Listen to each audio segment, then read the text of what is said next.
এখানে মাছগুলো আমি ধুয়ে পরিষ্কার করে নিয়েছি। মাছগুলো আমি রান্না করব, কিভাবে রান্না করব চলেন দেখে নিই রেসিপিটা। আর এখানে যে মশলাগুলো নিয়েছি এই মশলাগুলো দিয়ে মেখে নিয়ে আমি 10 মিনিট রেখে দেবো, ফ্রাই করব। আর এখানে মাছের মশলাগুলো আমি রেডি করে নিব মানে এই পেঁয়াজ, রসুন, আদা, 1 চামচ জিরা, আধা চামচ ধনিয়া, আর এখানে কিছু শুকনো মরিচ নিয়েছি ঝাল এবং ঝাল ছাড়া। এগুলো সব আমি ভেজে ঠান্ডা করে ব্লেন্ড করে নেব। তাহলে চলেন রেসিপিটা দেখা যাক।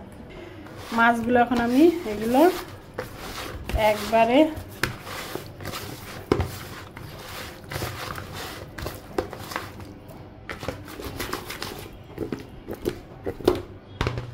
মাছগুলো মেখে নিলাম।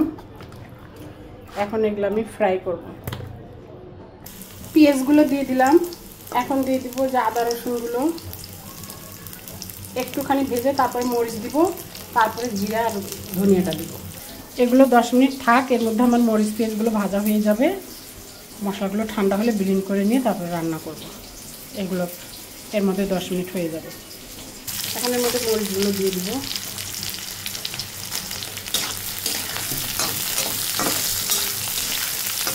আমি মরিচ একটু বেশি করে ভেজে নিচ্ছি অন্য কিছুর জন্য, একবারে এগুলো মরিচ দেবো না।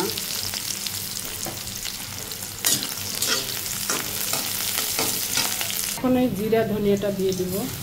এটা পরে দেওয়ার কারণ তাহলে পোড়া যাবে না, এই জন্য পরে দিলাম, আগে দিলে পোড়া যেত। এইভাবে মশলা ভেজে তরকারি রান্না করলে সে তরকারির টেস্ট অন্যরকম হয়। পাওয়ারটা কমাই দিলাম। এখন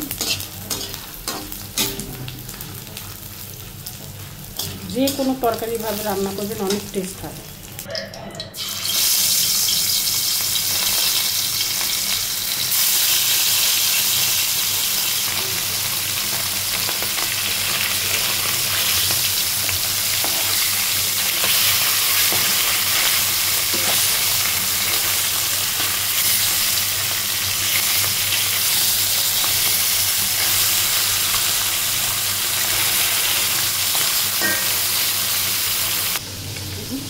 ঠান্ডা হয়ে গেছে এগুলা। এখন এগুলা ব্লেন্ডার করবো। ব্লেন্ডারে করলাম, মাছগুলো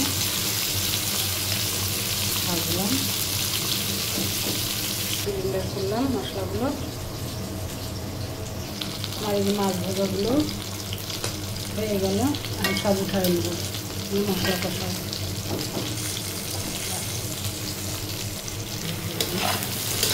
আলু করে দিয়ে দিই, তারপরে মাছের মধ্যে আলু দিব।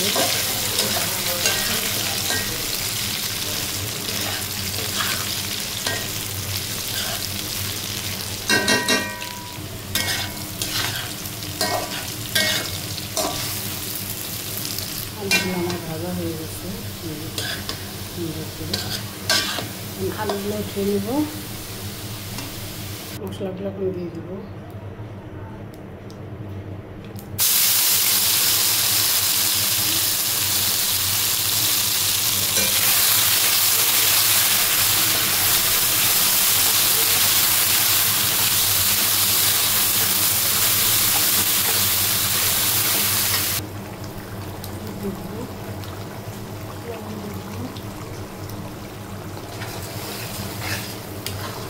আমি একটু আগে দিয়ে দিয়েছি মশলা পোড়া যাবে জন্য।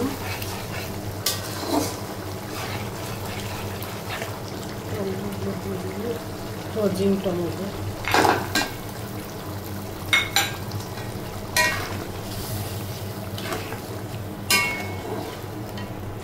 দিয়ে দেবো। মটরশুঁটি ফ্রোজেন করা, এটা আমার গত বছরের মটরশুঁটি আর গত বছরের টমেটো।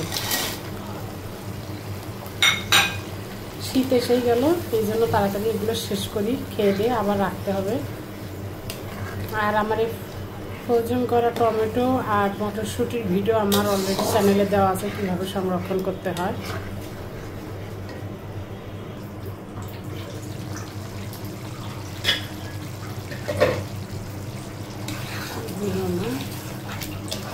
মশলা কষানো,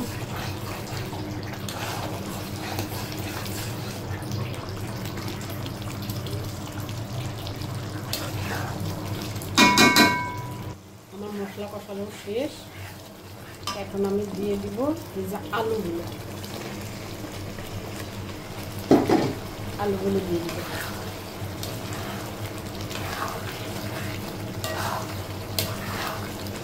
এইভাবে সরপুঁটি মাছ রান্না করে সবাই খেয়ে দেখবেন, সেই টেস্ট। দেখেন কতটা স্বাদ। আমার কিন্তু বাস্তবে তরকারির কালার অনেক সুন্দর আসছে, কিন্তু মোবাইলে আলোর কারণে মনে হয় এরকম কালার আসছে।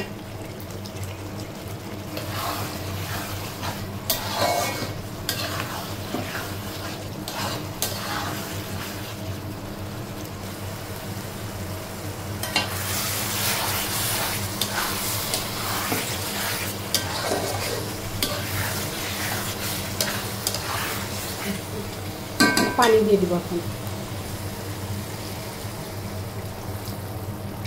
মাছ অনেকগুলো তো একটু পানি লাগবে, কারণ মাছ ভেসে থাকবে।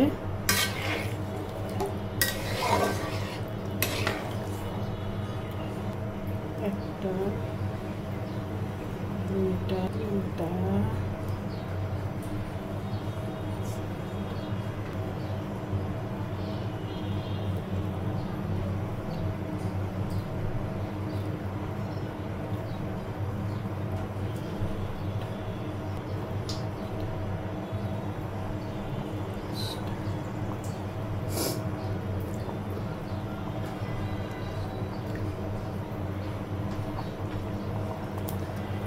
বললাম একটু ঝোল লাগবে মাছগুলো দিলে, একটু নেড়ে চেড়ে দেখায়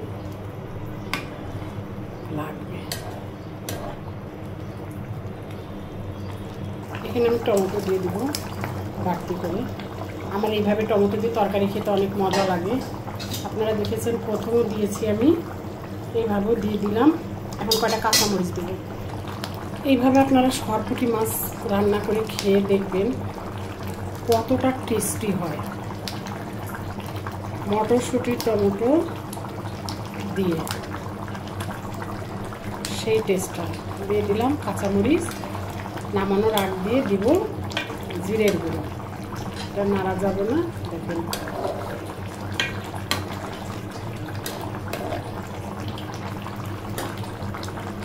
প্রথমে তো মশলার সঙ্গে জিরা ধনিয়া গুঁড়ো দিয়েছি, মানে গোটা জিরা ব্লেন্ড করে নিয়েছি। এখন দিব ভাজা জিরের গুঁড়ো। এখন বলেন তো আরও কি বাকি আছে, কী দিলে আরও টেস্টি হবে? কমেন্ট করে বলেন তো দেখি, আরও এর মধ্যে কী দিলে টেস্টি হবে, কী দেওয়া বাকি? হ্যাঁ, ধরতে পারছেন না অবশ্যই, ধনিয়ার পাতা। চলেন এখন ধনিয়ার পাতা দিই। আমিও কিন্তু ফ্রোজেন করা ধনিয়ার পাতা খাই। এই দেখেন আমি ফ্রোজেন করা ধনিয়ার পাতা দিয়ে দিলাম। অনেকগুলো করে ধনিয়ার পাতা আমি আমার এখন নর্মাল ফ্রিজে রাখলে পচে যায়, এই জন্য আমি এইভাবে ডিপ ফ্রিজ করে ধনিয়ার পাতা খাই। অনেক হয়, আমি একদিন ধনিয়ার পাতা ডিপ ফ্রিজ কীভাবে করে ব্যবহার করি সেটা আপনাদেরকে একদিন দেখিয়ে দিব। আর একটু সস্তা হোক ধনিয়ার পাতাটা, সামনে ধনিয়ার পাতার সিজন, কীভাবে ধনিয়ার পাতা রেখে ফ্রোজেন করে খেতে হয় আপনাদের সাথে একদিন শেয়ার করব। এখন সে হলো তরকারির একেবারে ফাইনাল লুক রেডি। আমার তরকারি কিন্তু অলরেডি ডান। এখন এটুক ঝোল রাখবো, কারণ এটুক লাগবে খেতে খেতে। ঝোল না হলে ভাত খাওয়া যাবে না। কেমন হয়েছে আমার ভিডিওটা, কেমন হয়েছে আমার তরকারি রান্না? ভালো লাগলে লাইক কমেন্ট শেয়ার করে দিবেন। এবং যারা রান্না পারে না এবং সামনে শীতের সিজন, মটরশুঁটি ধনিয়ার পাতা টমেটো দিয়ে কীভাবে তরকারি রান্না করতে হয় তারা জেনে নিতে পারবে। অবশ্যই শেয়ার করে দিবেন। ধন্যবাদ সবাইকে। এখন এটা সার্ভ করে দেখাবো, চলেন। লুক, চুলা বন্ধ করে দিয়েছি। এই যে দেখেন আমার তরকারির ফাইনাল লুকটা। এখন চলেন সার্ভ করে দেখাই।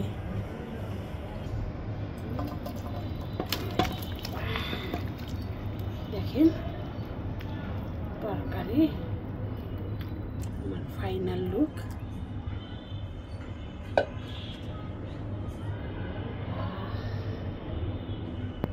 এই হলো আমি সার্ভ করলাম। খাওয়ার ভিডিওটা এখন দেখানো সম্ভব না, পরে দেখাবো। ভিডিওটা আমি এভাবে আপলোড দেব। ধন্যবাদ সবাইকে। কেমন হয়েছে রেসিপিটা অবশ্যই করে খাবেন। আসসালামু আলাইকুম।